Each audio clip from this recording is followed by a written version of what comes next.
Bhind Gwalior national highway कई सालों से लोग इंतजार कर रहे हैं कि 4 लाइन बनेगी, 6 लाइन बनेगी, लेकिन आखिर बात कमी कहाँ आ रही? शिक्षा छोड़िए, 4 लाइन की भी अभी तक नहीं है, इसका कोई तैयार हुआ है। देखिए अरविंद भैया, आपने पत्रकारों के संबंध में जो विषय बताया है, अगर कोई ऐसा विषय हो विशेष कुछ ऐसे जिसके कारण आपको कहीं दिक्कत आ रही हो तो मुझे आप ज़रूर बताइए। डिडी में एक व्यक्ति मतलब घायल हो गया, 2 बाइक टकरा गई, जिसमें करीबन 2 घंटे इंतजार करता रहा।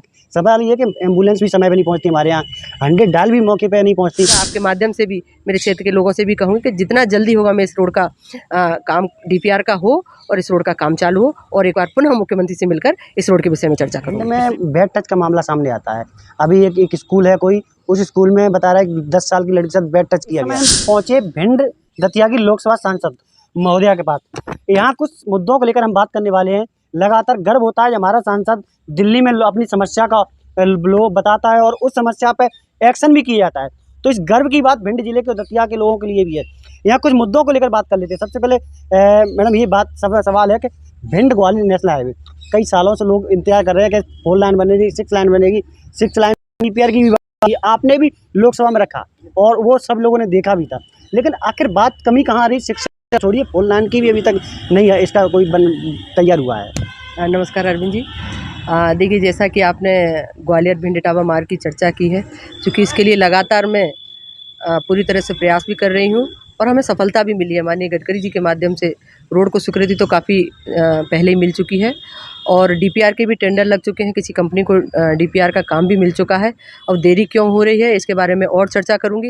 हालांकि मैंने लोकसभा में इस विषय को भी रखा, माननीय गडकरी जी से भी मिली और उन्होंने तत्काल कार्रवाई भी की।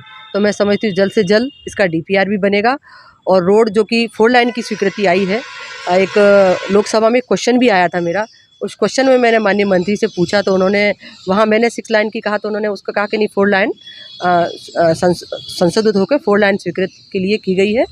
तो चलिए 4 लाइन बने, उससे भी काफ़ी सुविधा होगी। अभी क्योंकि अभी तो वो डबल भी नहीं है, तो 4 लाइन की भी स्वीकृति मिल गई है तो उसका भी डीपीआर अगर कंप्लीट होता है जल्द से जल्द, मेरा यही प्रयास रहेगा। माननीय मुख्यमंत्री जी भी मिलूँगी, उनसे भी कहूँगी कि इसका जो भी कंपनी को टेंडर की स्वीकृति मिली है डीपीआर की, वो कंपनी तत्काल में सामने बात भी करवाऊंगी जिसको भी मिला है, वो कंपनी जल्द से जल्द 3 महीने या 4 महीने जो भी प्रोसेस लगेगा उसमें, उस प्रक्रिया को उसी समय सीमा में कंप्लीट कर कर डीपीआर बनाए, जिससे कि रोड बनने का काम चालू हो जाए। क्योंकि आए दिन मैं तो कहूँगी एक तरह से रोड मौत की रोड भी बन गई है। इसके 24 पॉइंट है जो कि शासन ने ब्लैक पॉइंट बनाए हैं, मैंने ऊपर भी इस विषय को रखा। ऐसे खतरनाक पॉइंट है जहाँ आए दिन हादसे होते रहते हैं, एक आध 2 दिन कह नहीं सकती, प्रतिदिन कहीं ना कहीं से ये घटना हो गई वो घटना हो गई, ऐसी खबरें मुझे भी मिलती हैं और आप लोगों के संज्ञान में भी लगातार आती रहती हैं। और क्षेत्र के लिए ये काम एक कहते हैं लोकसभा के लिए रीढ़ की हड्डी जैसे काम है, 4-5 विधानसभाएं लगती हैं इससे, तो ये बड़ा विषय है और जब ये बनना स्टार्ट हो जाएगा तो क्षेत्र के लिए बड़ा सुखद अनुभव भी रहेगा। तो मैं पूरा आपके माध्यम से भी मेरे क्षेत्र के लोगों से भी कहूँगी कि जितना जल्दी होगा मैं इस रोड का काम डीपीआर का हो और इस रोड का काम चालू हो और एक बार पुनः मुख्यमंत्री से मिलकर इस रोड के विषय में चर्चा करूँगी। पिछले महीने करीब 10 से 12 लोगों से शिकार हुए, मौत भी हुई। अभी कल की घटना है, डिडी में एक व्यक्ति मतलब घायल हो गया, 2 बाइक टकरा गई, जिसमें करीबन 2 घंटे इंतजार करता रहा। सवाल ये कि एम्बुलेंस भी समय पे नहीं पहुंचती, हमारे यहाँ 100 डायल भी मौके पे नहीं पहुंचती। तो ये सब परेशानी लोगों को होती है। उम्मीद रहती है कि हमारे नेता हमारी इस बात को रखेंगे, सुनेंगे। तो इस पर आपका क्या विचार है? नहीं देखिए, जैसा कि हादसे भी लगातार हो रहे हैं इस रोड पे, मैं भिंड कलेक्टर से भी बात करूंगी और एनएच के अधिकारियों से भी बात करूंगी। जब तक हमारा रोड का ये काम नहीं हो रहा तब तक जहां भी हादसे हों तत्काल सूचना मिले, एम्बुलेंस भेजी जाए, जो भी सुविधा है हम तत्काल दे सकते हैं शासन की स्तर से वो मुहैया कराए। इस विषय में मैं ज़रूर बात करूँ, क्योंकि जो भी घटना घटती है अगर हो सकता है उस समय हम जो वहाँ घटना घटती है और जो भी उससे घटना से प्रभावित है उन लोगों को तत्काल अगर हॉस्पिटल पहुँचाने का काम करते हैं तो उनका जीवन बचाया जा सके, उस और मैं प्रशासन से बात करूँगी। भिंड के लोगों को बहुत गर्व होता है जब आप डिप्टी स्पीकर के पद पर बैठती हैं और लोग देखते हैं, खुशी होती है, हम लोगों को भी खुशी होती है कि आप एक डिप्टी स्पीकर के पद पर बैठती हैं। भिंड का नाम दिल्ली में चल होता है, तो इस तरह की खुशी है। लेकिन यहाँ विकास की बात करें तो शिक्षा में एक डॉक्टर भी स्पेशलिस्ट नहीं है, आज भी लोग MD तक नहीं है, लोग बेचारे ग्वालियर तक भगते हैं। ट्रामा सेंटर में हालत ख़राब है। कलेक्टर साहब लगातार सर्च कर रहे हैं और कई बार नोटिस भी की, लेकिन नोटिस तो केवल एक बहाना है, कार्रवाई नहीं होती। तो हमारा निवेदन ये है कि MD कब आएगा, भिंड में स्पेशलिस्ट कब होगा, ये सुविधाएं उम्मीद है आप लोगों को? देखिए, जिस तरह अगर हम मेडिकल के क्षेत्र में बात करते हैं तो भिंड की मेडिकल कॉलेज स्वीकृत हो चुकी है, लेकिन किन्हीं कारणों से मध्य प्रदेश के बजट में वो शायद इस बार नहीं आ पाया। अभी मुख्य जो बजट आया था कहीं चूक हुई है, लेकिन आने वाले समय में वो बजट में जोड़ा जाए। और चूँकि हालांकि बाउंड्री वाल का काम उसका चालू हो चुका है मेडिकल कॉलेज का, और निश्चित तौर पर वो किसी भी मोड में बने मेडिकल कॉलेज भिंड का जल्द चालू होगा। और जब मेडिकल कॉलेज बनेगा तो निश्चित तौर पर मेरे क्षेत्रवासियों के लिए मेडिकल की जो पढ़ाई पढ़ने वाले बेटा और बेटी होंगे उनके लिए भी सुविधा होगी, और क्षेत्रवासियों के लिए भी सुखद अनुभव का एहसास होगा कि मेडिकल कॉलेज भी हमारे क्षेत्र में है। तो निश्चित तौर पर सारे विषयों को लेकर मैं माननीय मुख्यमंत्री से मिलकर ये सारा विषय रखूँगी। एक सवाल हमारा और है मैडम, महिला सशक्तिकरण का प्रधानमंत्री मोदी बहुत बढ़ावा दे रहे हैं और महिलाओं के लिए आगे भी है, बड़ा गर्व होता है हमारी महिलाएं जब आगे बढ़ती हैं। तो आप भी एक महिला हैं, देखिए भिंड आप एक दिल्ली में बोल रही हैं, तो भिंड में बैड टच का मामला सामने आता है। अभी एक स्कूल है कोई, उस स्कूल में बता रहा है कि 10 साल की लड़की के साथ बैड टच किया गया। उस पर क्या कार्रवाई हुई, क्या नहीं हुई, अभी लोग पूछ रहे हैं। कहीं नहीं बताया है कि ड्राइवर के साथ जिसने बैड टच किया उस पर कार्रवाई नहीं हुई है। तो NSUI ने कल घेराव किया था, तो इसका आपका क्या बड़ा कहना है?